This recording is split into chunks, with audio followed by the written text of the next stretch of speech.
કે અનુવાદક તરીકે ઓળખે છે, સંપાદક તરીકે ઓળખે છે. આ બધી એમની ઓળખના જુદા જુદા પાસાઓ છે. પણ આજે આપણે એ બધા ઓળખના પાસાઓની પાછળ જે શરીફા છુપાયા છે એ શરીફાને મળવાની જરા મથામણ કરીએ.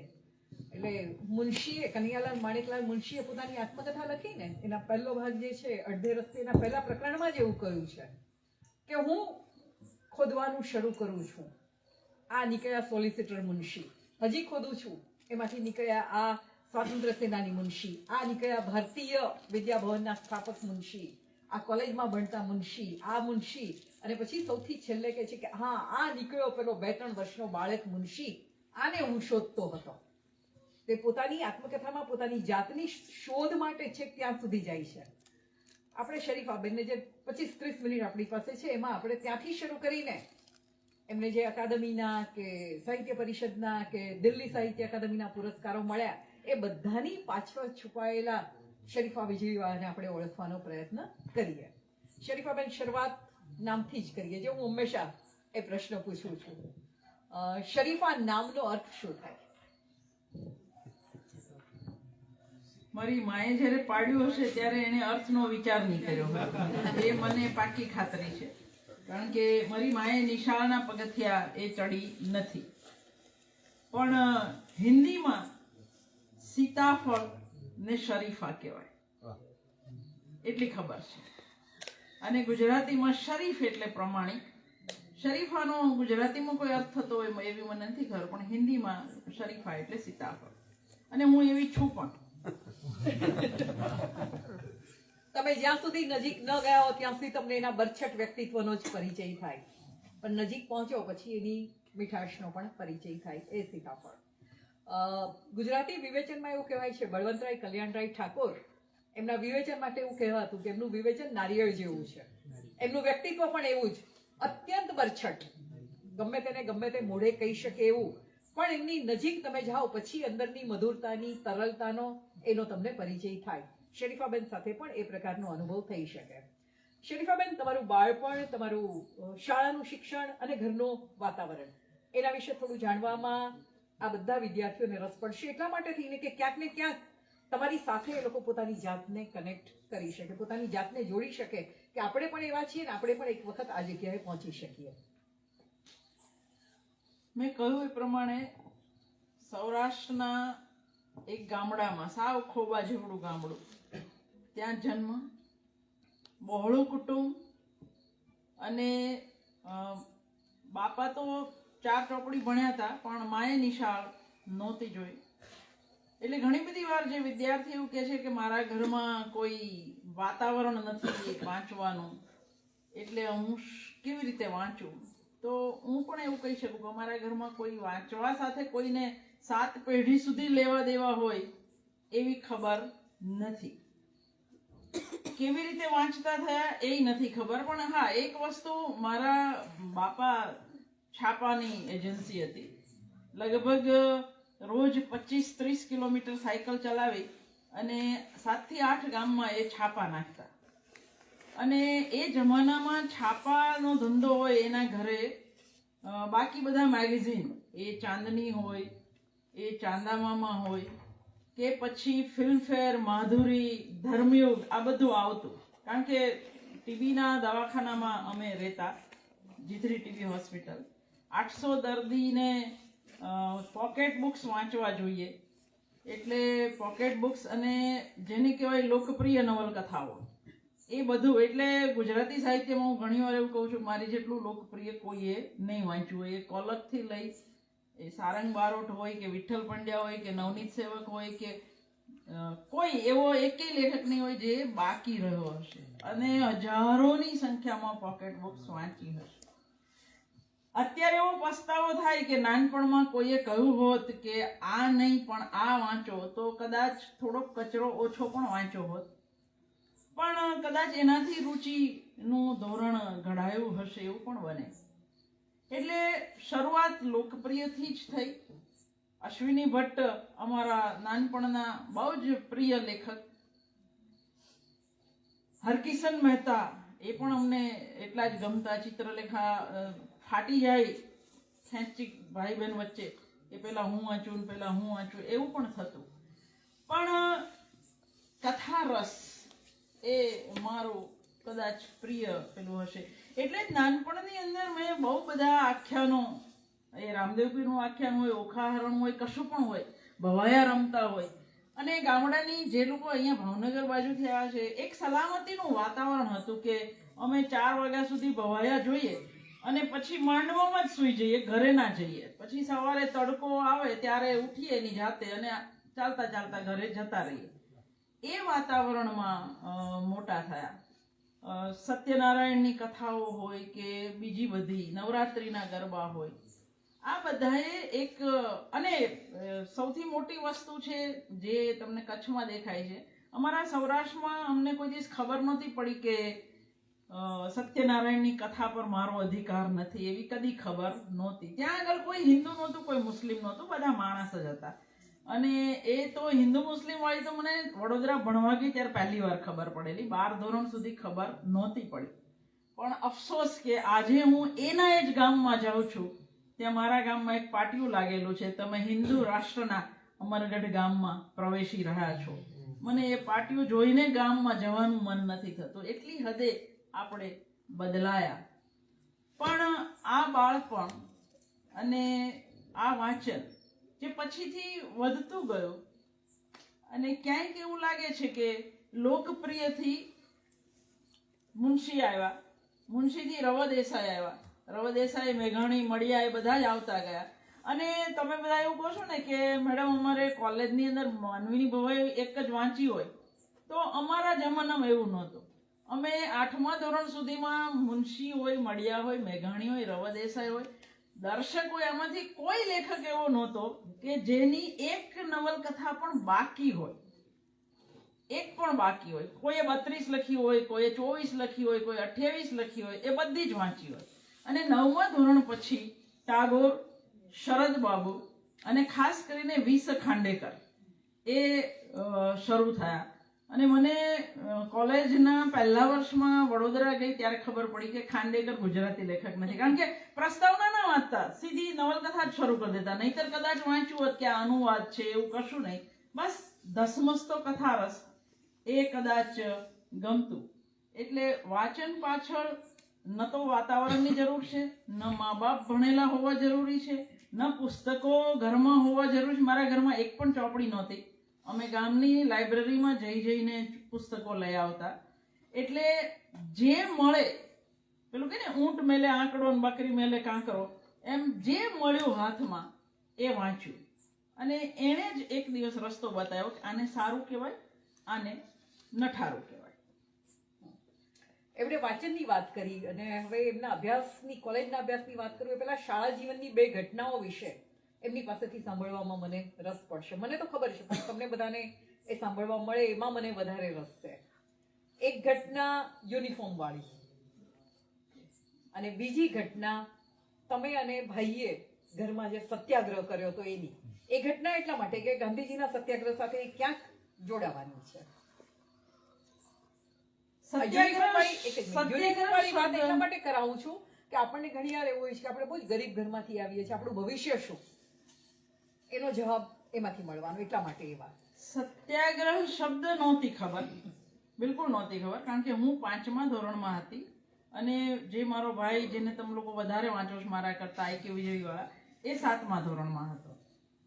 અને અમે લોકો આર્યકન્યા મહાવિદ્યાલયના ગુરુકુળમાં ભણ્યા 5 થી 12 ધોરણ સુધી. અને અમારી નિશાળો એટલી બધી સમાનતામાં માનનારી નિશાળો હતી કે જે લોકો ક્લાસમાં હોશિયાર હોય, આખું વર્ષ બધી જ પ્રવૃત્તિમાં ભાગ લેતા હોય, એ બેસ્ટ સ્ટુડન્ટ તરીકે જાહેર થાય. એનામાં કોઈ મા બાપ ગરીબ છે કે ધર્મ આ છે એવું કશું વચ્ચે આવતું નહીં. એ પ્રકારના શિક્ષકો પણ હતા ત્યારે. એટલે મારી નિશાળમાં હું 5મા ધોરણમાં બેસ્ટ સ્ટુડન્ટ થઈ ને એની નિશાળમાં એ થયો. એ બોય સ્કૂલમાં હતો, હું ગર્લ્સ સ્કૂલમાં હતી.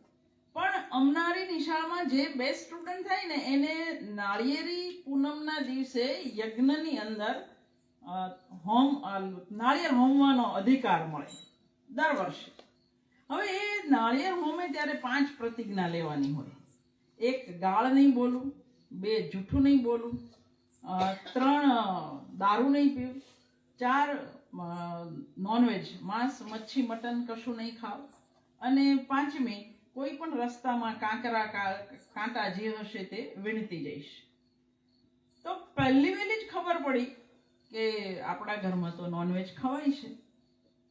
એટલે અમે બેઉએ ઘરે જઈને કહ્યું કે આપણે આ ઘરમાં હવેથી નોનવેજ નહીં બને. એટલે નેચરલી મા બાપ દાદા બધા ખીજવાય, ન માને.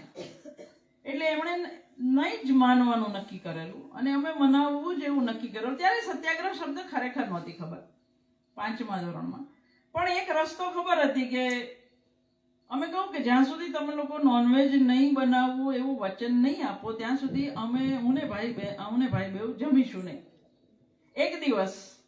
અને હું ભૂખી રહી શકું, આજે હું રહી શકું છું, પણ મારો ભાઈ જરાય ભૂખ્યો નહીં રહી શકે, અડધો ટક પણ એનાથી ભૂખ્યા નહીં રહેવાય. એને આખો દિવસ ખેંચ્યું. બીજા દિવસે બપોર પછી રોંઢો ઢળવાયો ત્યારે અમારા ઘરના બધા માન્યા કે ભાઈ તમે ભૂખ્યા મરી જશો, તમે છોડો આ વસ્તુ, અને હવે આપણા ઘરમાં ક્યારેય નોનવેજ નહીં આવે. અને એ દિવસથી મારું આખું ઘર સંપૂર્ણ શાકાહારી બન્યું આજ દિન સુધી.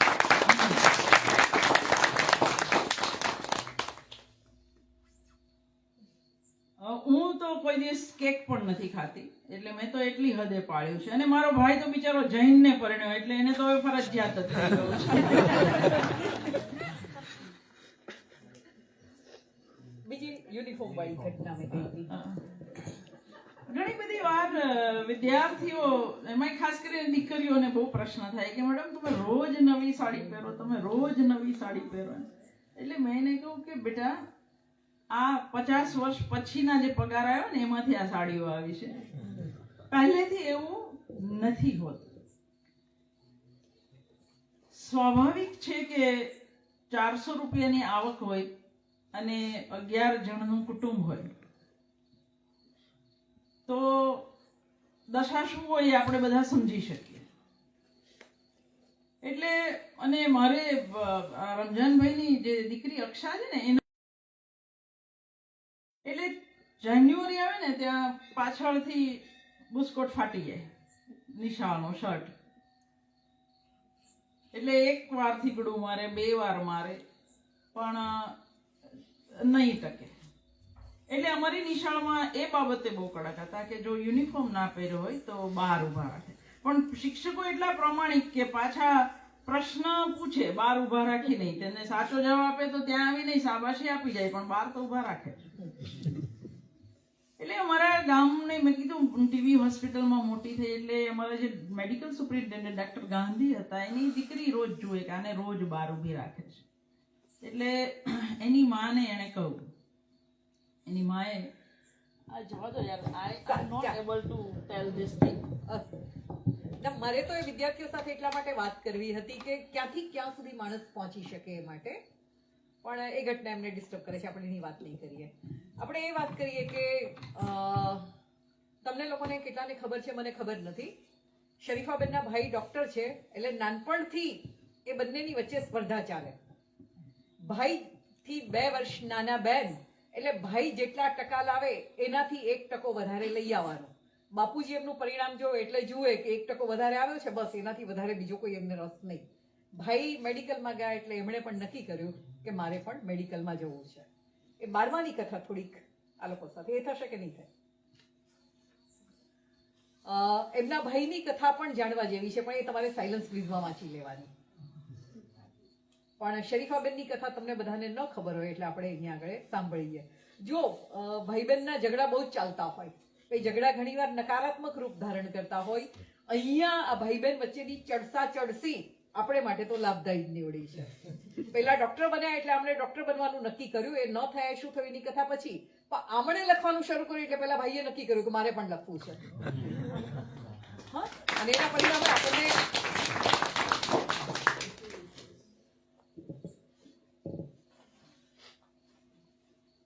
મોટે ભાગે સૌરાષ્ટ્રની અંદર દીકરો વધારે વાલો હોય, પણ મારા ઘરમાં ઊંધું હતું. મારા બાપાને મારા માટે જરાક વધારે પડતો પક્ષપાત હતો, અતિશય. કે હું મોસાળ ગયો તો મારા માટે પૂરતી છાપાની બધી સાચવી રાખે, માની ગાળ ખાઈને પણ સાચવી રાખે, કારણ કે માને પસ્તી લાગતી, એટલે અઠવાડિયાના 10 દિવસના છાપા પણ એ મારા માટે સાચવી રાખતા. એટલે એમને એ રસ કે ભાઈ કરતા તારો 1% છેલ્લે 1 માર્ક પણ વધારે હોવો જોઈએ. અને એ વસ્તુ 9મા ધોરણ સુધી બિલકુલ ચાલી, હું હંમેશા એનાથી વધારે લાવી. પણ 10મા ધોરણ પછી જે કરમ ફૂટ્યા, જે શરીરના જાત ભાતના પ્રશ્નો શરૂ થયા, ખાસ કરીને ચામડીની ભયાનક એલર્જી જેને ખરજવા કે, જે આખા શરીરે, અને પછી 12મા ધોરણ સુધી નહીં, છેક કોલેજના 3જા વર્ષ સુધી એ તો ચાલેલું. પણ એની જે દવાઓ આપતા એ ડાક્ટરોને ખબર પડતી, પણ મને ના ખબર પડતી કે હું આખો દિવસ સુઈ શું કામ રહું છું. પણ એની જે દવાઓ હતી એનાથી ઊંઘરેટિયું આખું પેલું થઈ ગયું. પરિણામે 10મામાં મારા સારા માર્ક ના આવ્યા, છતાંય સાયન્સ લીધું ધરાર, અને કાઠિયાવાડી માં, એટલે ભણવું હોય તો પીટીસી. એ જમાનામાં પીટીસી થાય તો નોકરી મળે, અને બીજું કશું ભણવાનું નહીં, કારણ કે બીજું કશું ભણો તો છોકરો ના મળે, આ બીજી ચિંતા. એટલે મને બરાબર યાદ છે કે 10મા ધોરણના વેકેશનની અંદર, હવે ક્યારેક ઘણા બધા મને એવું પૂછે છે કે તમે આવા મોફાટ કેમ છો? મેં કીધું કદાચ હું પહેલેથી જ આવી છું. એવું નથી કે હું થઈ, પણ હું જન્મી જઈશ કદાચ એ પ્રકારની. એટલે મેં 10મા ધોરણના વેકેશનમાં મારી માને કહેલું કે ભવિષ્યમાં કોઈ છોકરો ના મળે એના માટે થઈને હું મારો વર્તમાન નહીં બગાડું, હું સાયન્સ જ લઈશ. અને ધરાર મેં સાયન્સ લીધું. પણ 12મા ધોરણમાં અમારા જમાનામાં રોજના 2 પેપર હતા, અને સવારે 1 પેપર હોય, બપોરે બીજું પેપર હોય. એટલે નેચરલી, અને ત્યારે આવી રીતે ગામે ગામ જે સેન્ટર છે એવું નહોતું, અમારે ભાવનગર જવું પડતું, જે મારા ગામથી 37 કિલોમીટર દૂર છે. એટલે બાપાએ એક હોસ્ટેલમાં મૂકી. હવે હોસ્ટેલની અંદર આપણે બધા અત્યારે રહીશ, આપણને ખબર છે કે આપણી વચ્ચે કોઈ 12મા ધોરણની પરીક્ષા આપનારું રહે, એના માટે થઈને આપણે કંઈ મૂંગા રહીએ નહીં. આપણે તો જેવી વાતો કરતા હોય, ગીતો ગાતા હોય તેવું જ કરીએ. અને અમે ગામની અંદર, ગામની બહાર, મારા ઘરે લાઇટ 1983માં આવી, જ્યારે અમે બધાએ ભણી લીધેલું. બધા હોસ્ટેલમાં ગયા ત્યાં સુધી અમારા ઘરે લાઇટ નહોતી. અમે બધા ફાનસે જ ભણેલા છે, દીવાએ જ ભણેલા છે. એટલે જંગલની અંદર ખોવડું હતું. ખોવડું તો ના કહેવાય, બધા એને કાશમભાઈની ઝૂંપડી જ કહેતા. મારી માએ અને મારી દાદીએ જાતે બાંધેલું ઘર હતું, આખું કાચી માટીનું.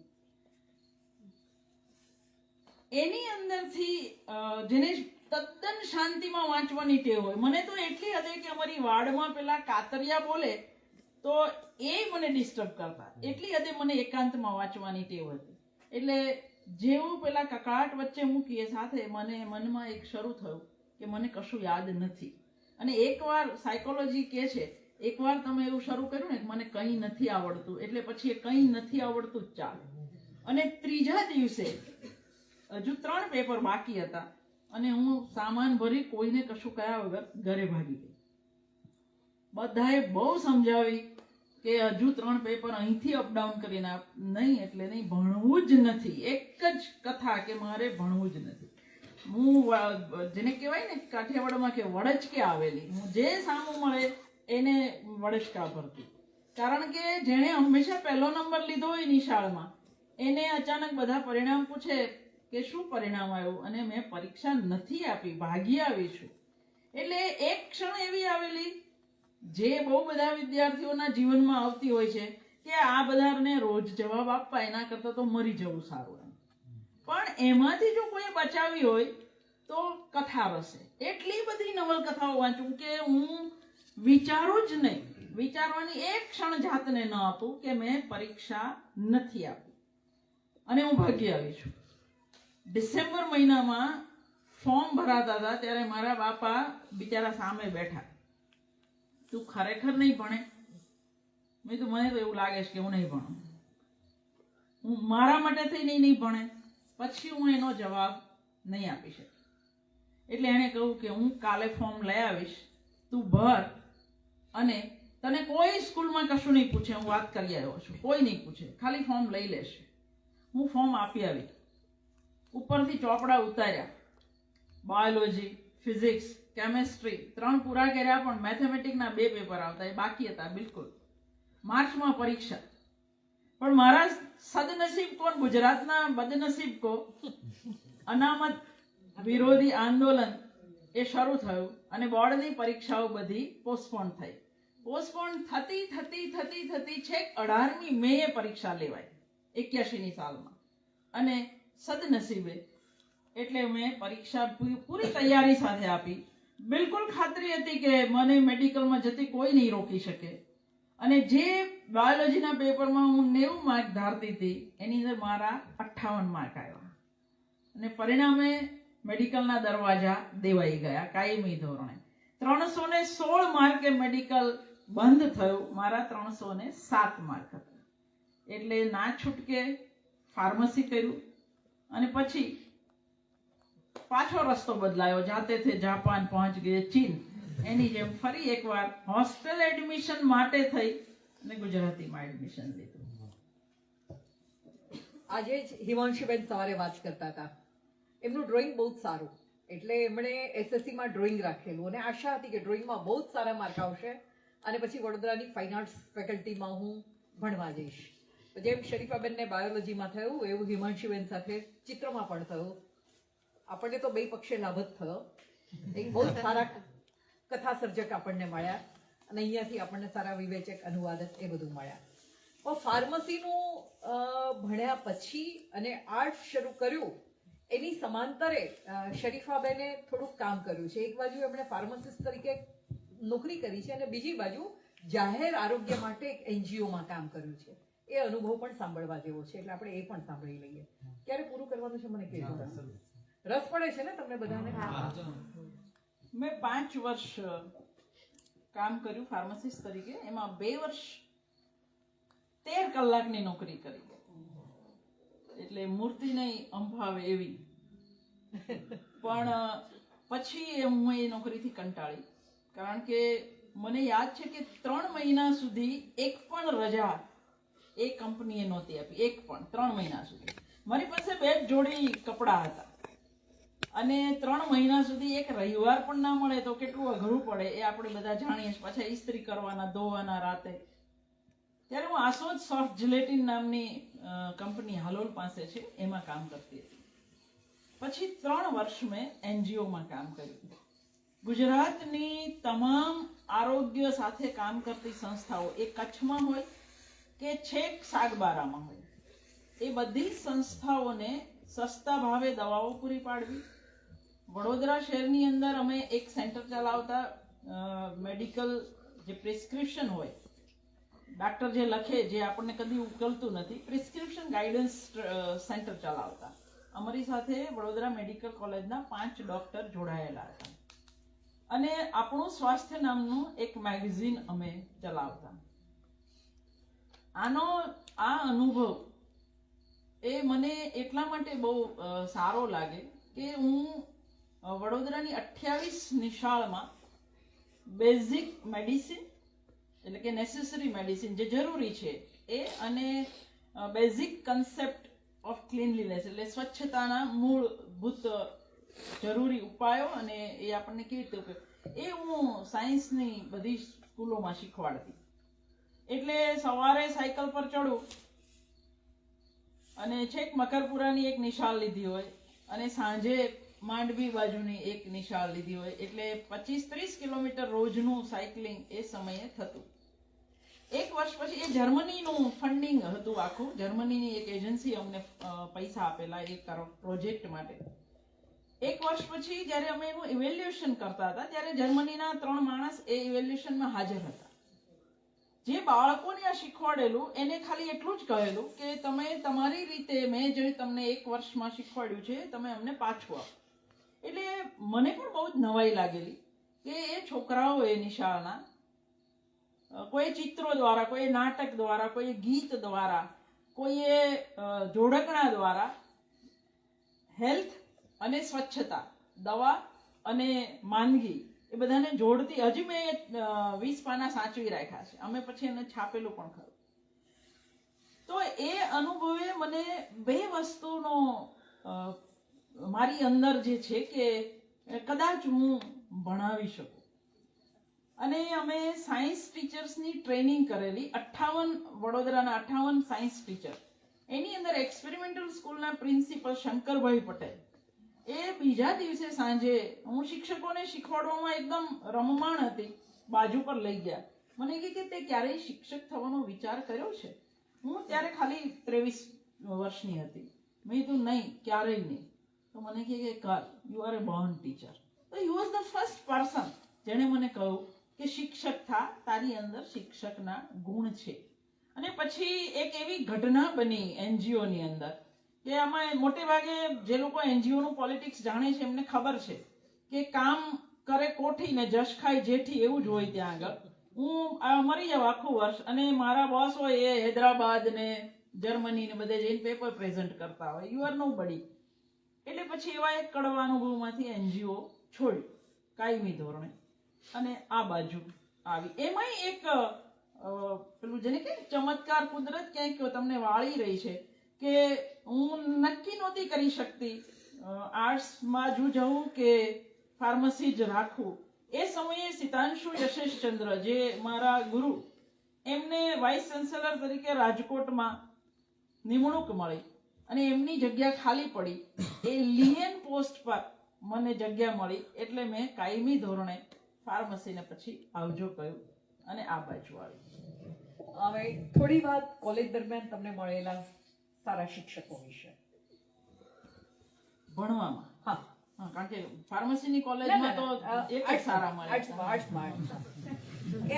આ બધા એમાંના કેટલાક નામ જાણે છે એટલા માટે થઈને. આમ મને શિક્ષકો, હું નસીબદાર છું, મને બહુ ઉત્તમ શિક્ષકો મળ્યા.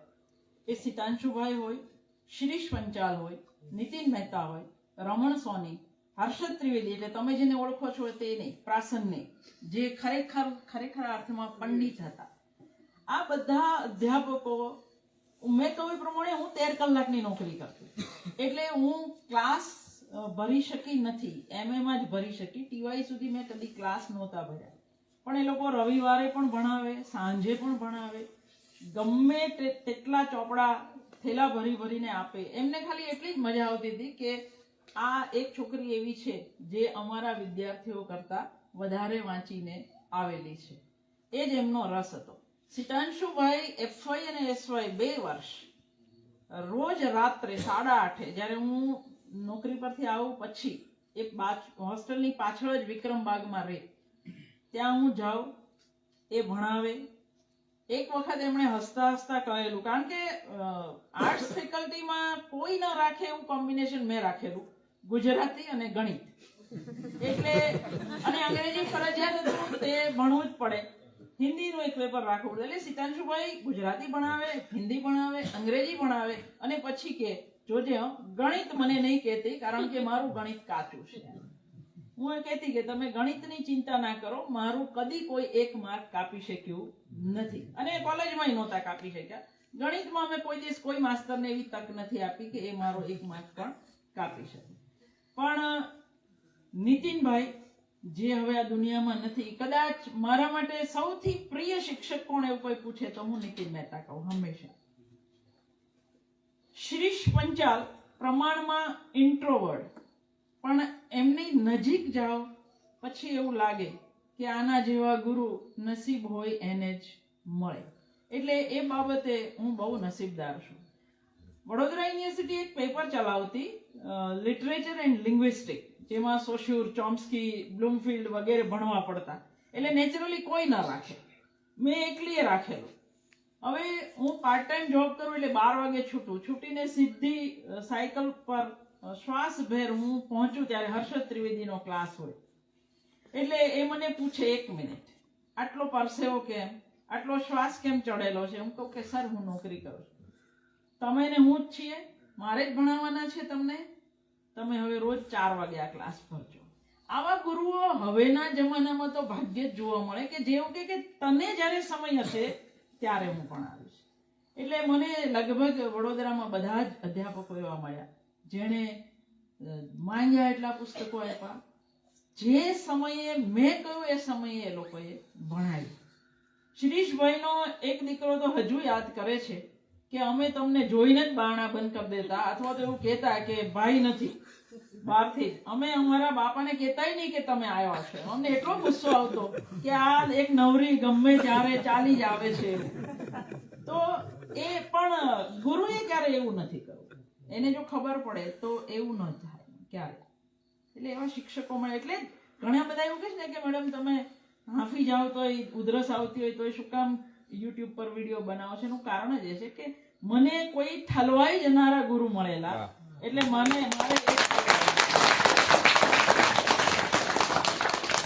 મારો હજી અત્યારે આટલા અસ્તમય છે છતાંય હું મરી જવાય એના પહેલા મને જેટલું આવડે છે એટલું બધું હું રેકોર્ડિંગ કરતી જવાનું.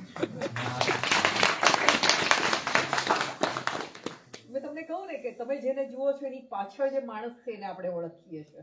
આ એ ઉઘડી રહ્યું છે. વડોદરામાં ફાર્મસી થયા પછી MA કર્યા પછી PhD ચાલતું હતું. એ દરમિયાન MTB કોલેજમાં જોડાવાનું થયું. એમાંના એક તમારા સાથી અને જેમણે આંગળી ચીંધવાનું કામ કરેલું. આંગળી ચીંધવાની પરાણે લઈ જવાનું. એ વાત પણ જો એટલે મારી જિંદગીમાં ચમત્કારો બહુ બન્યા છે. હકીકત છે કે જે રીતે સિતાંશુભાઈ ગયા ને હું કાયમી ધોરણે આ બાજુ આવી, એ રીતે હું વડોદરા પ્રેમી માણસ મૂળભૂત રીતે અતિશય બિલકુલ નથી ગમતું. એ સમયે એકવાર હિમાંશીબેન અમારા ગુરુને મળવા કોઈ કામે આવ્યા હશે અને એમણે શિરીષભાઈને વાત કરી કે અમારી કોલેજમાં એક જગ્યા પડી છે ગુજરાતીની. એટલે શિરીષભાઈએ તરત બૂમ પાડી, તે અરજી કરી? મેં કીધું નહીં. તો કે કેમ? આ બેન છે એમને ઓળખે છે? તો અમે હિમાંશુબેનને વાંચેલા તો હતા. એ MTB કોલેજમાં છે. અને શિરીષભાઈ કાયમ કહેતા કે જો યુનિવર્સિટીમાં નોકરી ના મળે તો ગુજરાતની એક જ કોલેજ એવી છે જેની અંદર 2 કોલેજ કહેતા, એક HK અમદાવાદની અને બીજી MTB અહીંયા નોકરી કરવાની. એ સ્વર્ગ છે એવું એ અમને કહેતા હંમેશા. આ હિમાંશુબેને કહ્યું કે ત્યાં જગ્યા છે. એટલે મને મનમાં તો ભયાનક અકળામણ, પણ હિમાંશુબેને તો પાછા તરત મીઠા અવાજે કહ્યું કે તમે અરજી આપો તો હું લઈ જઈશ. એટલે મેં પાછું ફેંક્યું કે ટ્રુ કોપી નથી. એટલે મારો માસ્ટર કે હોસ્ટેલ દૂર નથી, લઈ આવ. અને હિમાંશુબેન કે હા હું બેઠી જ છું. તો આ એક બીજો ચમત્કાર કે એ રીતે એ મારી અરજી, ત્યારે તો અમે હાથથી લખીને, અત્યારે જેમ આવડા મોટા થોથા કરવા પડે છે એવું કશું નહોતું. હાથથી એક કાગળિયું લખીને આપી દીધેલું, જોડે 2 સર્ટિફિકેટ TY અને MA ના. PhD તો હજી શરૂ થયેલું. પણ ત્રીજો ચમત્કાર હું MTB ના ઇન્ટરવ્યુમાં બેઠી ત્યારે થયો. મને નોકરી મળી રહી છે એવું જ્યારે કહ્યું ત્યારે ત્યાંના જે એડમિનિસ્ટ્રેટર હતા કેસી મહેતા, એમણે મને કહ્યું કે બેન અમારા શહેરમાં નોકરી મળે પણ ઘર ના મળે, તો તમે શું કરશો? મેં તો હું નોકરી નહીં લઉં, કારણ કે મારી પાસે તો બીજો કોઈ રસ્તો નથી. ઓકે, વડોદરા તમે શું કરો છો? મેં તો હોસ્ટેલમાં રહું છું. અમે તમને હોસ્ટેલમાં એક રૂમ આપીએ તો તમે સ્વીકારો? મેં તો બિલકુલ, મને શું ફેર પડે હોસ્ટેલમાંથી હોસ્ટેલમાં. તો આ કેટલા ચમત્કારો એક માણસની જિંદગીમાં બને એનો આ નમૂનો છે કે મહેતા સાહેબે જો એ દિવસે હોસ્ટેલ ઓફર ના કરી હોત તો કદાચ મેં કદી વડોદરા ન છોડ્યું હોત, કદી, અને સુરત ના ગઈ હોત.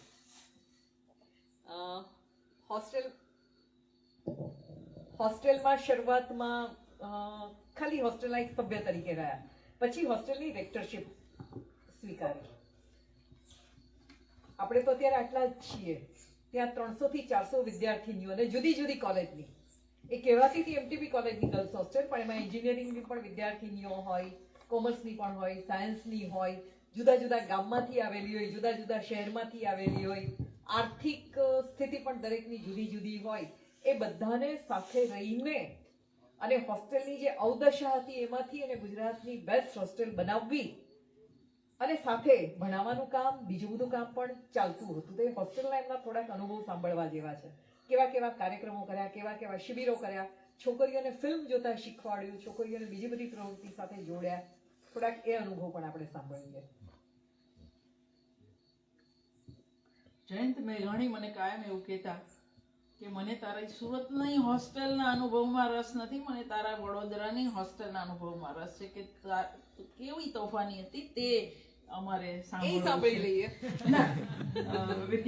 એટલે મેં એમને કહેલું કે હું નિવૃત્ત થયા પછી વડોદરા હોસ્ટેલ વિશે લખીશ, કારણ કે મારા વિદ્યાર્થી અત્યારે ખોટું શીખે તેવું હું ન ઈચ્છું એટલા માટે. એટલે જ મેં ટાળી દીધું. કારણ કે મિનલબેને જે 300-400 કહી તે વડોદરા હોસ્ટેલમાં હતી. મારી હોસ્ટેલની સંખ્યા 122 હતી, જે સુરતની હોસ્ટેલ હતી તે. પણ મારી હોસ્ટેલની બધી જ છોકરીઓ આદિવાસી છોકરી, બધી જ. એની અંદર ખાલી કબૂતરમાં કાગડા જેવી 15 એવી હોય કે જે ઉકાઈ કોલોની અને સલવાસ કોલોનીમાંથી આવી હોય, જે અંગ્રેજી માધ્યમમાં ભણી હોય અને જેનો રથ બિલકુલ જમીનને ન અડતો હોય. એ યુધિષ્ઠિરની જેમ હંમેશા એમના રથ ઉપર જ ચાલતા હોય. એટલે બિલકુલ જુદા પ્રકારની. અને મને હું 7 વર્ષે હોસ્ટેલમાં એઝ એ સ્ટુડન્ટ રહીતી, એક રૂમમાં, રેક્ટર નહોતી. હું જોતી કે આજે આદિવાસી છોકરીઓ હોય એ રૂમ સાફ કરે, વાસણ કરે, બધું જ કરે, રસોઈ કરે, અને પેલી ખાલી જીભ ચલાવે જે અંગ્રેજી માધ્યમની હોય. એટલે એ ખેલ મેં 7 વર્ષ જોયેલો. મને જે હોસ્ટેલ મળેલી વડોદરામાં અને પછી સુરત, તો મને વડોદરા 5 સ્ટાર હોટલ લાગતી હતી. અને પેલી ધર્મશાળામાં ન આવે એટલી ગંદી, એટલી સગવડ વગરની. પહેલે જ દિવસે હિમાંશીબેનને પૂછ્યું, કારણ કે ઓળખતી હતી સ્ટાફમાં ખાલી હિમાંશીબેનને જ, કે અહીં ફરિયાદ કરવી હોય તો કોને કરવાની. એટલે આખા સ્ટાફને નવાઈ લાગી કે આનો પહેલો દાડો છે ને આને ફરિયાદ કરવી છે. એટલે એમણે કહ્યું કે શાની ફરિયાદ? મેં તો હોસ્ટેલની. તમે જશો રસ્તામાં, ત્યાં એક ઓફિસ આવશે, ત્યાં મહેતા સાહેબ હશે. એ જ મહેતા સાહેબ જેને હોસ્ટેલ ઓફર કરેલી. એટલે હું તો વડોદરામાં રહીને વીસી સુધી લડવાની એટલી બધી ટેવ પડી ગયેલી. અને આમે કાઠિયાવાડી એટલે લડ્યા વગર તો રહેવાય નહીં. દક્ષિણ ગુજરાતની પ્રજામાં મેં એક વસ્તુ જોયું કે એ કદી લડે નહીં, બધું જ જતું કરે. એક વખત મેં મારી હોસ્ટેલની છોકરીઓને આમ શૂરવીર બનાવીને માંડ કરીને 8 દિવસથી પાણી નહોતું આવતું તો સેક્રેટરી પાસે મોકલી, જે અમારા પ્રિન્સિપાલ પણ હતા, ઓઝા સાહેબ. અને જેવું એમણે બારણું ખોલ્યું, 40 છોકરી મોકલેલી. અને ઓઝા સાહેબે ખાલી કેમ આવ્યો છો કહ્યું, બધી ફુર કરતી પાછી મારી પાસે આવી. એટલે વાપીથી તાપી લડવાની વૃત્તિ નહીં મળે મૂળભૂત રીતે. અને આપણી બાજુ લડ્યા વગર રહેવાય નહીં, કાં તો લડ ને કાં તો લડનારું દે, એ પ્રકારના. એટલે મેં મહેતા સાહેબને જઈને કહ્યું કે સાહેબ, હોસ્ટેલની અંદર બાથરૂમ છે પણ નળ નથી. તો મને કે એવું થોડું હોય. મેં તો એવું છે. તો મને કે ચાલો. પણ જો આ પ્રકારના સારા એડમિનિસ્ટ્રેટર હતા કે જે તરત કે ચાલો. એક દિવસની નોકરી હજુ મારી થઈ નહોતી, હજુ પોણો દિવસ થયો, અને એ મારી જોડે આવ્યા. એમણે હોસ્ટેલ જોઈ અને એમણે કહ્યું કે તમારી વાત સાચી છે. 1952માં બનેલી હોસ્ટેલની ફરિયાદ કોઈ 1991માં કરી રહ્યું છે. આટલા વર્ષ સુધી છોકરીઓ એક નળ બાર ત્યાંથી જ ડોલ ભરીને અંદર લઈ જાય, બધી જ. અને એમણે વાયદો કર્યો કે 2 જ દિવસની અંદર, અને તમે સવારે ઉઠો ને તો નીચેની લોબી ઉપરની લોબી આખી બધી જ બેઠી બેઠી દાંતણ કા બ્રશ જે હોય તે ઘસતી હોય. નો વોશ બેસિન, નો બાથરૂમ, કશું જ નહીં. એમણે 2 દિવસની અંદર 5 બાથરૂમમાં નળ અને બધા જ લોબીની અંદર વોશ બેસિન, એટલી સગવડ એમણે 2 દિવસમાં કરી આપેલી. એટલે એવા લોકો હતા જે ફરિયાદ સાંભળતા. જ્યારે હું 1997માં રેક્ટર થઈ ત્યારે અમે પહેલું આ જ ઉપાડ્યું. મેં છોકરીઓને ભેગી કરી. અમે રોજ સાંજે પ્રાર્થના કરતા, રોજ ગ્રુપ ડિસ્કશન, રોજ કશુંક ને કશુંક કરતા કે તમને ચોખ્ખાઈમાં રહેવું છે તો બધાએ કહ્યું હા. કામ કરશો તો કે હા. બગીચો જોઈએ છે તો કે હા. તમે કલ્પના કરો કે મારી 120 અને કોલેજનું NSS નું ગ્રુપ, આ બધાય ભેગા થઈ લગભગ 3 થી 4 ટ્રક કચરો બહાર ફેંક્યો અંદરથી. કારણ કે આટલા વર્ષથી બધું ત્યાં જ નાખતા હતા. એ સેનિટરી નેપકિન હોય એ તરબૂચના છોડા હોય, એ કેરીના ગોટલા હોય, બધું વચ્ચેના મેદાનમાં કોઈને ગંદુ નહોતું લાગતું, મારા સિવાય કોઈને જ. એ બધું બહાર કાઢ્યું અને અમે 15 થી 20 ટ્રક માટી, બિલકુલ પેલી ફિલ્મનું ગીત યાદ આવે, સાથી હાથ બઢાના. તગારાની ખાલી લાઈનમાં નબળી છોકરીઓ અને તગારાની ભરેલી લાઈનમાં મજબૂત છોકરીઓ. આ રીતે અમે એટલી માટી નાખી. અને પછી દાન આપનારા બધા બહુ મળી રહેતા, મિત્રો પણ. કોઈએ ઘાસ દાન આપ્યું, અમે લોન બનાવી, કોઈએ છોડ આપ્યા, કોઈ છોકરીઓ કહું મારા નામનું ગુલાબ, મારા નામની ચમેલી, મારા નામનું ફલાણું. અને 6 મહિનાની અંદર અમે મારી એ પતંગિયા જેવી છોકરીઓ લીલી હરિયાળી લોનમાં સૂતી સૂતી વાંચતી હતી, એ ગંદવાડાની જગ્યાએ. અને મને જે એક વસ્તુ બહુ જ ખટકતી, હોસ્ટેલની અંદર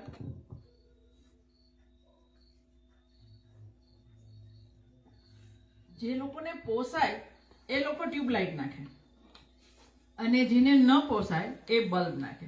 એટલે હું જે દિવસથી અંદર દાખલ થઈ તે દિવસથી મને આ પીળું અને ધોળું અજવાળું એક ડંખતું હતું કે આવું કેમ એમ. અને દરેક વર્ષે છોકરી ઘરે જાય એટલે સામાન બી લઈ જવાનો અને ટ્યુબલાઇટ બી. એટલે મને આ બાજુ ફાવે તો બીજીને પેલી બાજુ ફાવે, ત્રીજીને આ બાજુ ફાવે, એટલે ખીલા નખાતા જ જાય ચારે બાજુ.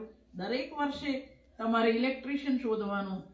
એટલે મેં પ્રિન્સિપલને વાત કરી અને અમારા પ્રિન્સિપલ, મને એવું લાગે કે મેં જે પ્રિન્સિપલો સાથે કામ કર્યું મેં જિંદગીમાં સનાડિયા સાહેબ જેવો પ્રિન્સિપલ મેં કોઈ જોયો નહીં. એણે કહ્યું કે, મેં કીધું કે સાહેબ આપણે બધાને એક જ વાર ટ્યુબલાઇટ નાખી આપીએ તો મને કે બિલકુલ ટ્યુબલાઇટ નથી. મેં કીધું ના નથી. અને જે દિવસે બધી રૂમોમાં સફેદ અજવાળું થયું અને વચ્ચેના બગીચામાં 8 મોટી ટ્યુબલાઇટો, જેને જ્યાં બેસીને વાંચવું હોય તે વાંચી શકે, કોઈ રૂમમાં જવાની પણ જરૂર નહીં. એ દિવસે પહેલી વાર મને લાગ્યું કે હાશ, મારું રેક્ટર તરીકેનું પહેલું સપનું કે આ બધાનું ધોળી લાઈટ દઈશ કે પૂરું. હવે થોડું સર્જન તરફ વળીએ. કેટલા વાગ્યા બધાને ઊંઘ આવશે? તો હું ઊભી થઈ લઉં. અનુવાદ તરફ કઈ રીતે વળે એની વાત.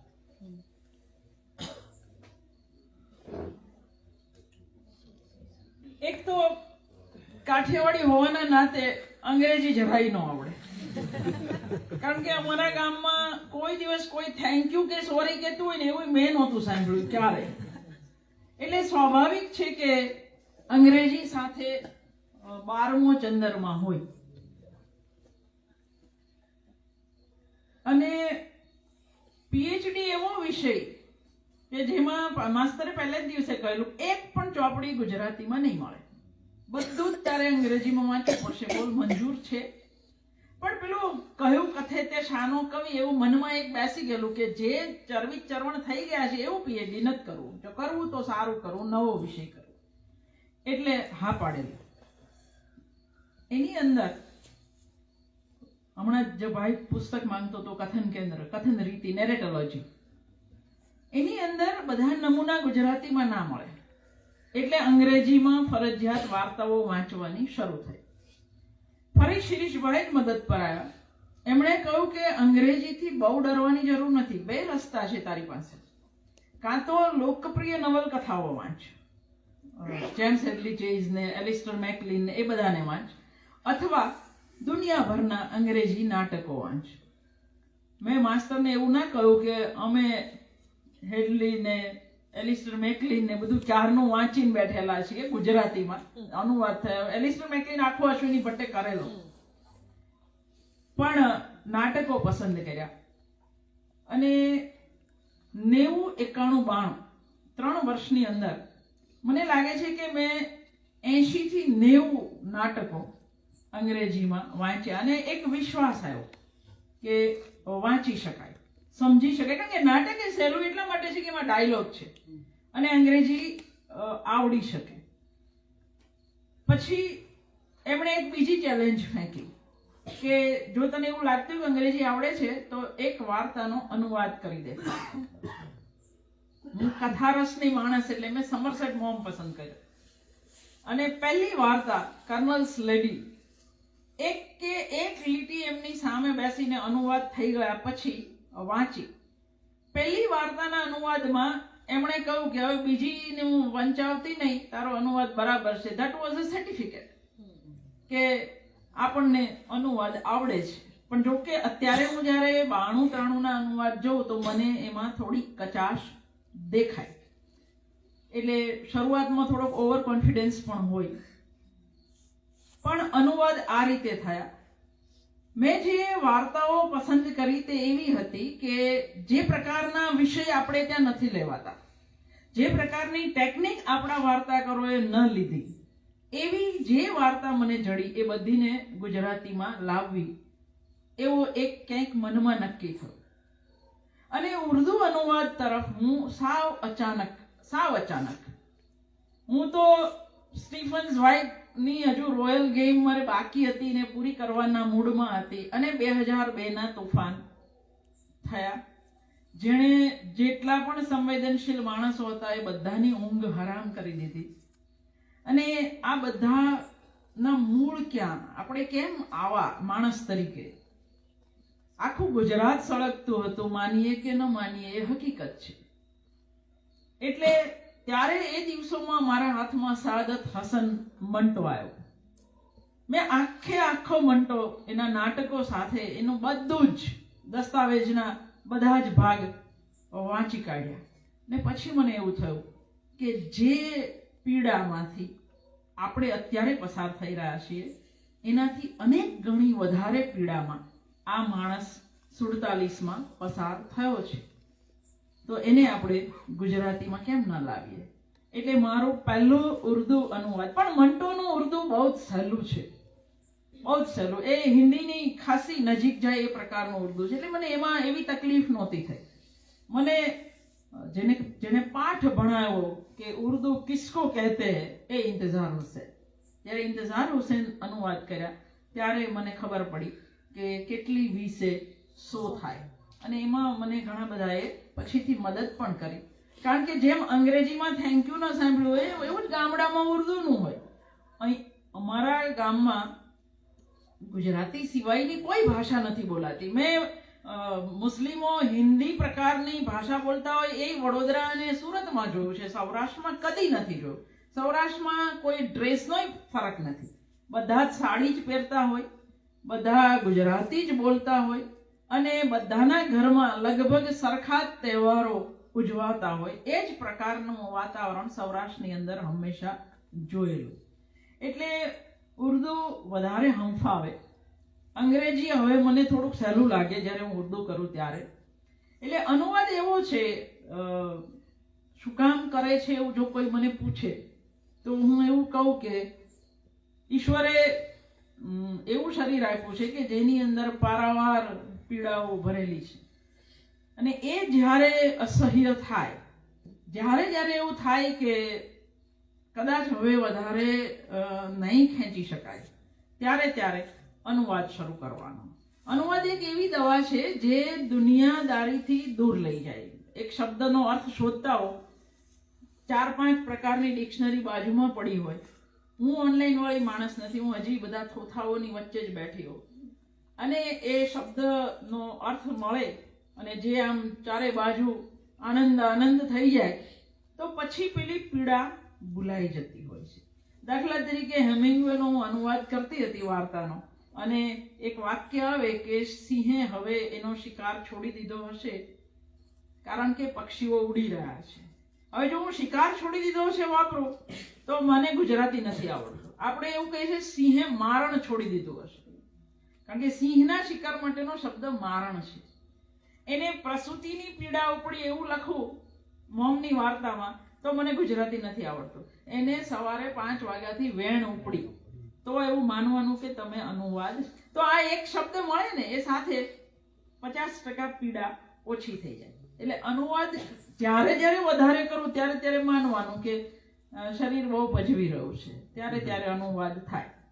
ને ખાસ કરીને અસ્થમા વખતે સૌથી વધારે અનુવાદ થાય, કારણ કે અસ્થમામાં માણસ સૂઈ ના શકે બિલકુલ જ. તે 1.5-2 મહિના એવા આવે દર વર્ષે જ્યારે હું બિલકુલ સૂઈ જ ના શકું, લાઈન કન્ડિશન એ શક્ય જ ના હોય, તો એ સમયે પછી કરે જાઓ. જે સમયે તમે એની જાતે શ્વાસ હાંફ ચડતો હોય નહીં સૂઈ જાઓ, છતાંય સૂઈ જાઓ, ત્યાં સુધી હું અનુવાદ કરતી હોઉં, પણ અનુવાદ જ, એમાં બીજું કંઈ ના થાય. આ વાત સાથે મારે વાત પૂરી કરવી હતી કે શરીરની આટલી બધી પીડા હોય, પીડામાંથી ઉગરવા માટે કયો રસ્તો? એમણે પૂછ્યા વિના જ જવાબ આપી દીધો કે એક સારો શબ્દ મળે અને પીડાની અંદર અજવાળું ચારે બાજુ થઈ જાય. આમ તો એમની સાથે હજી ઘણી બધી વાતો કરવાની છે, પણ આપણી સમયની મર્યાદા છે. એમના વિવેચન વિશે પૂછી શકાય, એમણે પાર્ટીશન વિશે જે કામ કર્યું છે, જેને માટે એમને અકાદમીના 2 એવોર્ડ મળ્યા છે, એના વિશે પણ વાત કરી શકાય. એમણે જે સંપાદન કાર્ય કર્યું છે, ગુજરાતી ટૂંકી વાર્તાના જે ઉત્તમ વાર્તાકારો છે, એમની ઉત્તમ વાર્તાઓના સંપાદનની આખી એક શ્રેણી શરૂ કરી છે. કેટલા બધા સંપાદન એમાં થઈ ગયા છે અને કેટલાક હજી આવી રહ્યા છે, એના વિશે પણ એમની સાથે વાત કરી શકાય.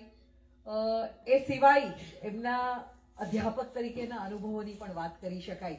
તો એ બધી વાત પછી ક્યારેક કરીશું. અત્યારે આપણે આટલી વાત દ્વારા આપણા સુધી એવા શરીફાબેનને લઈ આવ્યા કે આપણે નાની નાની વાતમાં ફરિયાદ કરતા હોઈએ, ત્યારે ફરિયાદોથી ભરેલી જિંદગીમાંથી રસ્તો કાઢતા કાઢતા ત્યાં સુધી કેવી રીતે પહોંચી શકાય અને કઈ તાકાત પર ત્યાં સુધી પહોંચી શકાય, એની વાત એમણે આપણી વચ્ચે મૂકી. તમારા બધા વતી એમનો આભાર. Thank you.